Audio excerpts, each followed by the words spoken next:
celui qui ne pense pas parler. Avant de te plaindre du goût de la nourriture, pense à celui qui n'a rien à manger.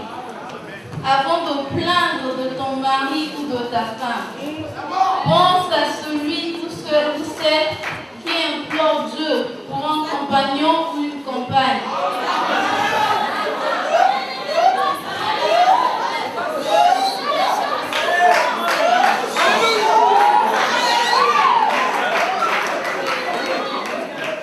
Aujourd'hui, avant de te plaindre de la vie, pense à celui ou celle qui est parti trop tôt au paradis. Avant de pleurnicher de la distance à conduire, pense à celui ou celle qui fait à pied la même distance. Et quand tu es fatigué et tu te plains de ton travail, pense à celui qui n'a pas d'emploi ou personne handicapée et celle qui aimerait bien avoir ton travail. Et quand les pensées distraites semblent t'abattre, mets un sourire sur ton visage et pense que tu es en vie et que tu es encore là.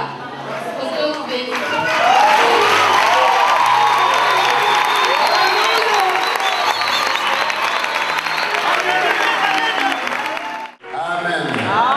Tout cela, c'est le travail de la jeunesse.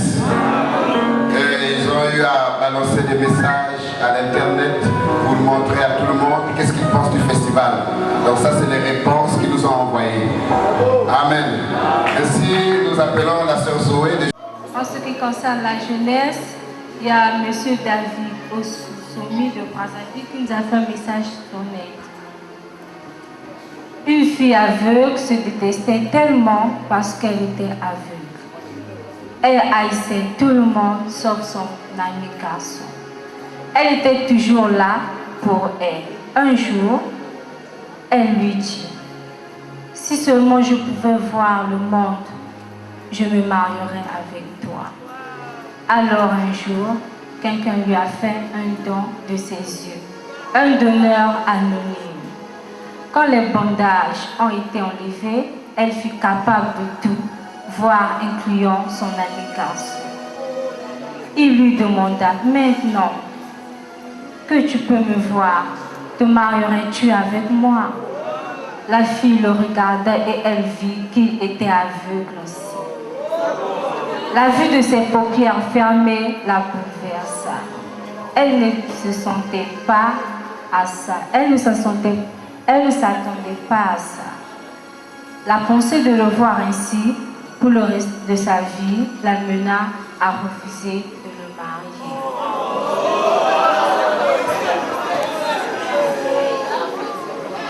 Alors, son ami quitta en pleurs et quelques jours plus tard, lui écrivit une note qui disait « Prends bien soin de tes yeux, ma chérie, car avant qu'ils deviennent tes yeux, sache qu'ils étaient les miens. »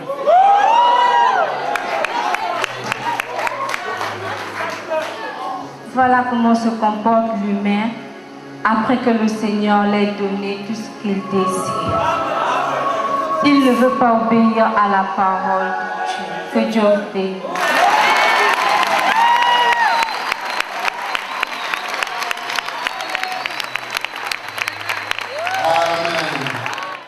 Généralement, la jeunesse est le trait d'union entre la génération qui passe. Il est donc nécessaire de faire en sorte que cette jeunesse soit bien forte,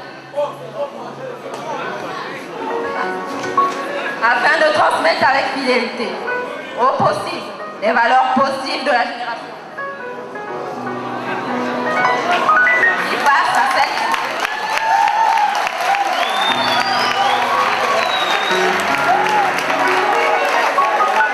Si le monde peut se mettre à dire que la génération d'aujourd'hui est une génération perdue, c'est parce que la base même de l'éducation a été détruite. Le foyer conjugal, le droit parental n'est plus comme jadis. J'espère que c'est la vérité.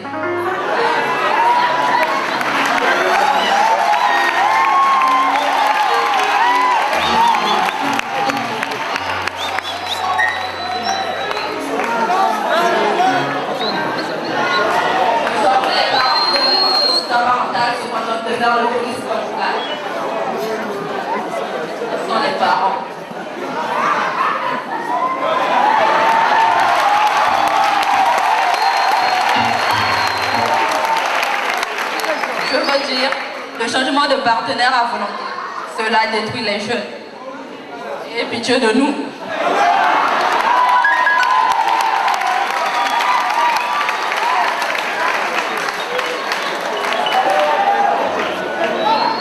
Ainsi, il est demandé aux hommes de Dieu, les pasteurs, les prophètes, les apôtres et autres,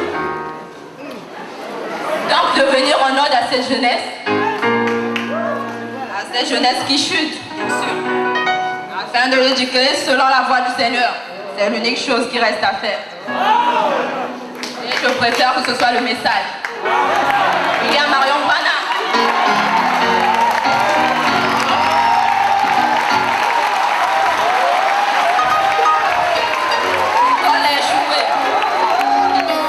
L'école a échoué, les parents ont aussi échoué.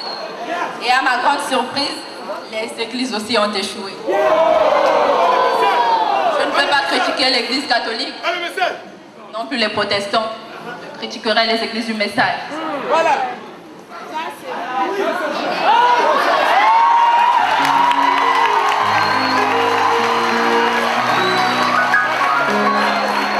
En conclusion,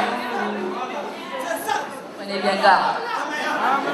Emmenons donc cette jeunesse au Seigneur Jésus-Christ, que le Seigneur vous bénisse. Alors tu peux te mettre debout.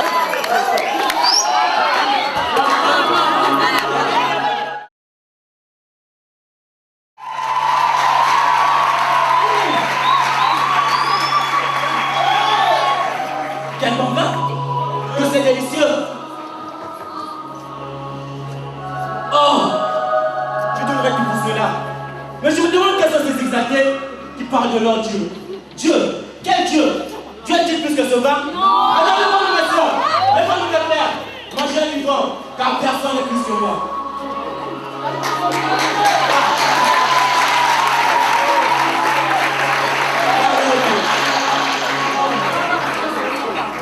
Oui, vivons mes soeurs.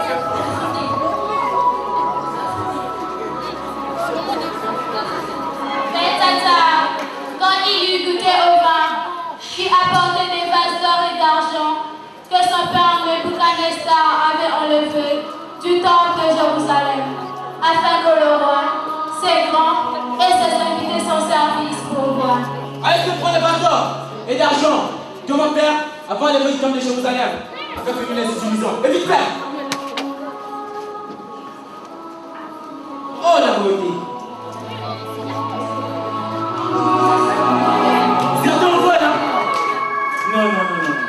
Alors, on apporta les vases d'or et d'argent qui avaient été enlevés du temple de la maison de Dieu à Jérusalem.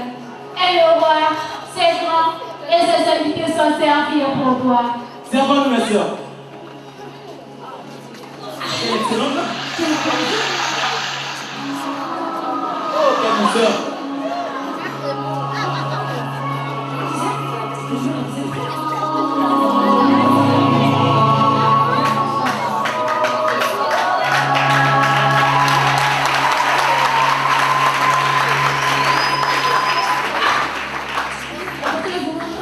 Il but du vin et louèrent les dieux d'or, d'argent, d'airain, de fer, de bois et de pierre.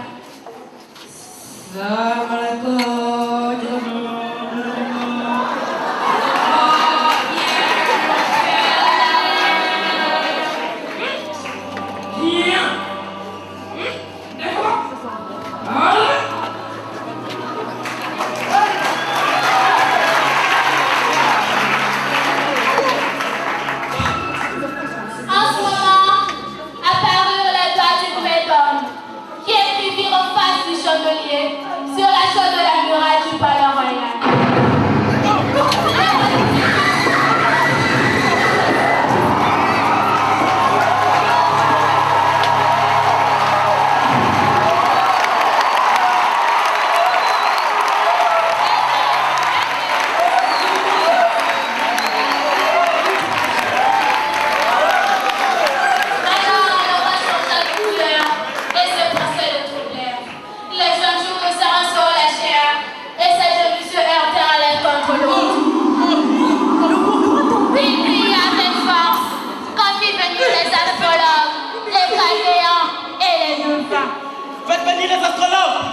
Cadéens et les devins. La société étrange.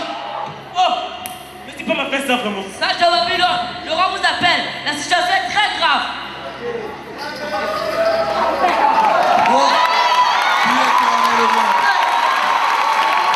Regardez. Quiconque me lira cette écriture et m'en donnera l'explication sera revêtu de pourpre, portera un collet d'or à son cou et aura la troisième place dans le gouvernement du royaume.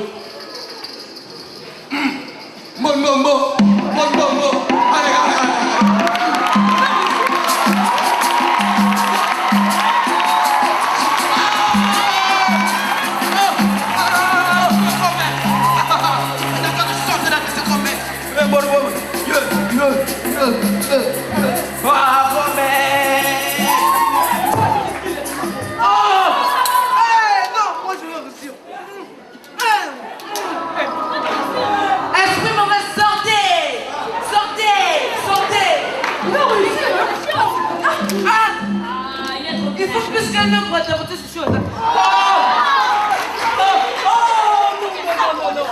Moi, rien n'existe.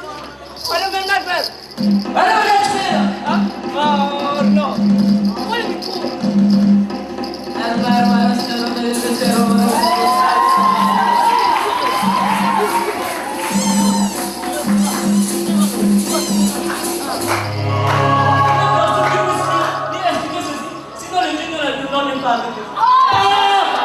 Même toi sur qui je comptais.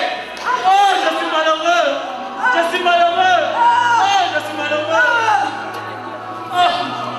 De tous les sages de Babylone, aucun ne put lire l'écriture sur la muraille et en donner au roi l'explication. Sur quoi le roi Belshazzar fut très effrayé. Il changea de couleur et ses grands furent consternés. La reine, à cause des paroles du roi et de ses grands, entra dans la salle du festin et prit ainsi la parole.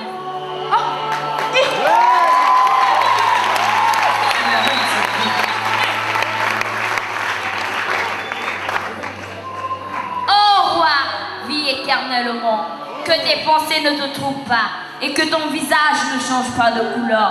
Il y a dans ton royaume un homme qui a en lui l'esprit de Dieu saint.